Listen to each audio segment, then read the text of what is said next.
ఏమేమి టార్చర్ పెట్టినారో అనేది ఒకసారి అందరూ ఆలోచించాలి. అక్కడ సెల్ ఫోన్ సిగ్నల్స్ ఎవరెవరు ఉన్నాయో కూడా ఎంక్వైరీ చేయాలి.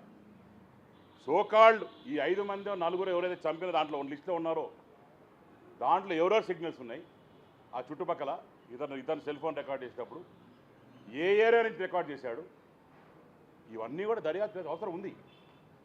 ఒక స్ట్రిక్ట్గా పోవాల్సిన అవసరం ఉంది. డెఫినెట్గా ఈరోజు నేను మీడియా ముందర వచ్చి మాట్లాడుతున్నానంటే ఓ సంజాషి ఇచ్చేదానికి కాదు. నేను ఒక కష్టపడి పనిచేసి శ్రీకాళహస్తి అలాంటిది ఒక డివైన్ ప్లేసు, ఎంతోమంది ప్రజలు వచ్చిపోతుంటారు. అలాంటి చోట ఈ మర్డర్ జరగడమే దురదృష్టకరం. ఎప్పుడు కూడా ఈ రకంగా జరగలేదు. ఎక్కడ కూడా ఈ రకంగా మాకు ఎప్పుడు ఈ రకంగా ఇంత దిగజారుగా తరంగా ఎప్పుడు జరగలేదు. మేము చాలా దీన్ని ఖండిస్తా ఉన్నాను. డెఫినెట్గా ఏ ఎంక్వైరీ కాడ నేను సిద్ధంగా ఉన్నా. ఎక్కడ ఎప్పుడు రమ్మంటే అప్పుడు వచ్చే సిద్ధంగా ఉన్నా. నేను ఉండేది కాళహస్తి, పనిచేసేది కాళహస్తి ప్రజల కోసమే. మరొక్కసారి తెలియజేసుకుంటూ ఇలాంటి చిల్లర రాజకీయాలు, చిల్లర సింపతి కోసము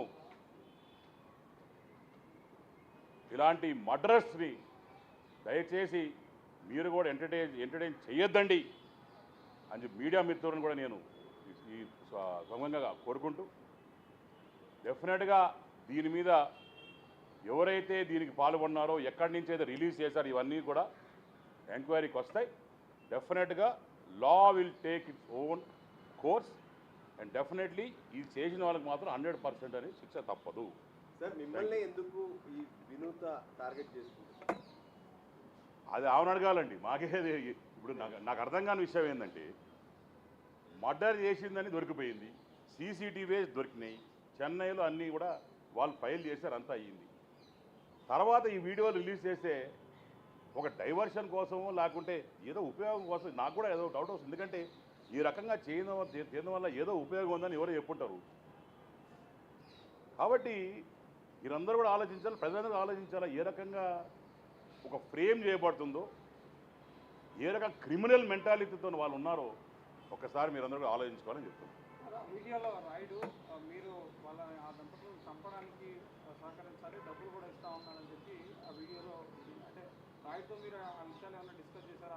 ఇప్పుడు ఒకటండి, వినూత అనే ఆవిడ మా ఇంటికి 2 సార్లు వచ్చింది. నాకు ఒంట్లో బాగాలేనప్పుడు ఒకసారి డిస్ట్రిక్ట్ విజిట్కి వచ్చింది. ఎమ్మెల్యే టికెట్ వచ్చిన తర్వాత ఒకసారి రావడం జరిగింది. ఆయనతో పాటు రాయుడు వచ్చాడు. ఇప్పుడు మా ఇంట్లో డ్రైవర్ ఎవరో, మా ఇంట్లో పని వాళ్ళు ఎవరో నాకు తెలుసా లేకుంటే మీకు తెలుసా? How do you know who is a driver for that lady? మాకెటు తెలుస్తుందండి వాడు అతను ఎవరో, మాకు ఏమన్నా ఉందా ఏ సబ్జెక్ట్? వాళ్ళ ఇంట్లో వాళ్ళ కథ లేదు, సమాచారం మనకు తెలుస్తుందా?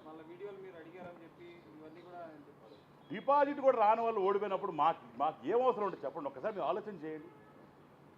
ఇప్పుడు ఆవిడ చెప్పిందని మీరు నేను క్వశ్చన్ అడుగుతాను, నేను ఒక్కటే సూటిగా అడుగుతాను. 5,000 కూడా రాని ఆమెకి, డిపాజిట్ కూడా రాని ఆమెకి నేను 30 లక్షలు ఖర్చు పెట్టి నేను వీడియోలు తీసుకొని ఏమి సాధించాలా, ఏం చేయాలా? What is my motive? అసలు నాకు ఏం అవసరం ఉందని మీ పాయింట్ నేను చెప్పి అర్థమవుతుంది. నాకు ఏం అవసరం ఉందండి? నాకు వీడియోలు ఖర్చు పెట్టే వీడియోలు ఎందుకు తీసుకోవాలా, ఏం చేసుకోవాలా?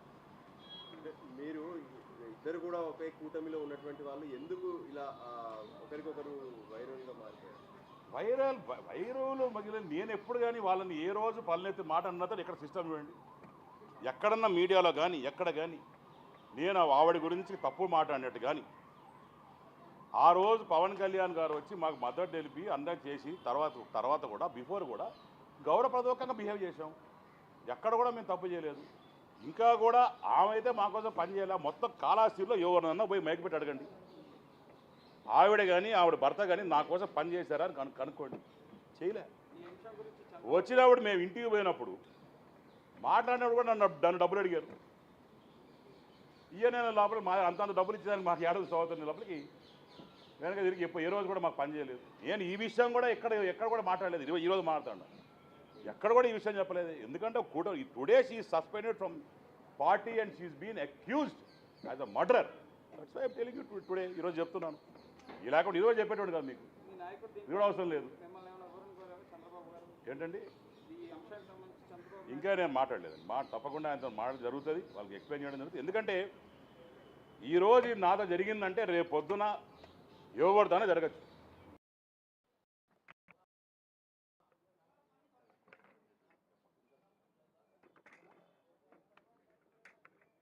నాన్నగారు బొజ్జల గోపాలకృష్ణారెడ్డి గారు మా కుటుంబము దగ్గర దగ్గర 45 సంవత్సరాల నుంచి శ్రీకాళహస్తి ప్రజలకు అప్పుడు ఉమ్మడి ఆంధ్రప్రదేశ్లో కావచ్చు, తర్వాత విభజన అయిన తర్వాత మన ఆంధ్రప్రదేశ్లో కావచ్చు, ఏ రకంగా పనిచేసామో నాన్నగారికి మాకు ఏ రకంగా పొలిటికల్గా మంచి పేరుందో శ్రీకాళహస్తి ప్రజలకి యావత్ ఆంధ్రప్రదేశ్ తెలుసు. మరి మొన్నటికి మొన్న ఎలక్షన్స్లో చూస్తే 2019లో మరి జనసేన పార్టీ నుంచి కోటా వినుత అనే ఆవిడ మరి కంటెస్ట్ చేసి డిపాజిట్ కూడా రాకుండా ఓడిపోయిన పరిస్థితి. ఆ రోజు నాకు దగ్గర దగ్గర 71,000 పైచులకు ఓట్లు మాకు రావడం జరిగింది. కానీ వైసీపీ హవాలో అందరితో పాటు నేను కూడా ఓడిపోవడం జరిగింది. తర్వాత 2024లో కూటమి ప్రభుత్వం తరఫున నాకు టికెట్ ఇవ్వడం జరిగింది. కష్టపడి పనిచేసాం. మోడీ గారి ఆశీస్సుల వల్ల, చంద్రబాబు నాయుడు ఆశీస్సుల వల్ల, పవన్ కళ్యాణ్ గారి ఆశీస్సుల వల్ల, అందరి కష్టం వల్ల మంచి మెజారిటీతోని గెలవడం జరిగింది. ఇదంతా అయిన తర్వాత ఎప్పుడు ఎన్నడూ లేని విధంగా కాళహస్తిలో ఒక సంచలనం. కోటా వినుత దంపతులు మరి వారు దైవర్ రాయుడు అనేటువంటి అబ్బాయిని హత్య చేశారని చెప్పి అందరితో పాటు నాకు కూడా తెలిసింది. తర్వాత ఏం జరిగిందో మీడియా మళ్ళీ మొత్తం వివరించిన అవసరం లేదు. దీంట్లో కూడా సీసీటీవీ ఫుటేజెస్, అట్లనే చెన్నై ఎస్పీ గారు బయట రావడం, చెన్నై ఎస్పీ గారు మొత్తం వివరించడం అందరికీ తెలిసిన విషయమే. తర్వాత వీళ్ళని జైలు పంపించిన మాట విషయమే. ఇక్కడ నిన్న 4 గంటలకి నాకు వీడియో రావడం జరిగింది. దాంట్లో ఎవరైతే హత్య చేయబడ్డాడో వాళ్ళ డ్రైవరు రాయుడు అనే వ్యక్తి, మరి ఆ వీడియో అనేది అందరం చూసాం. నేను మిమ్మల్ని అందరికీ కూడా 2 విషయాలు అడగదలుచుకున్నా.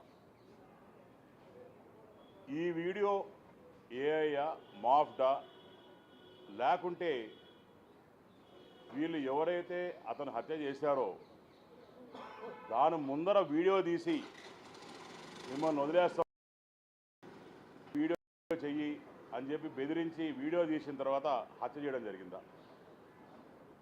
పోనీ ఆ రాయుడు అనేటువంటి బతుకుంటే అన్నా అతన్ని పిలుచుకొచ్చి కూర్చొని మాట్లాడి ప్రజల సమక్షంలోనే ఇది తేల్చుకునేటోళ్ళం. కానీ ఇక్కడ విడ్డూరం ఏమైందంటే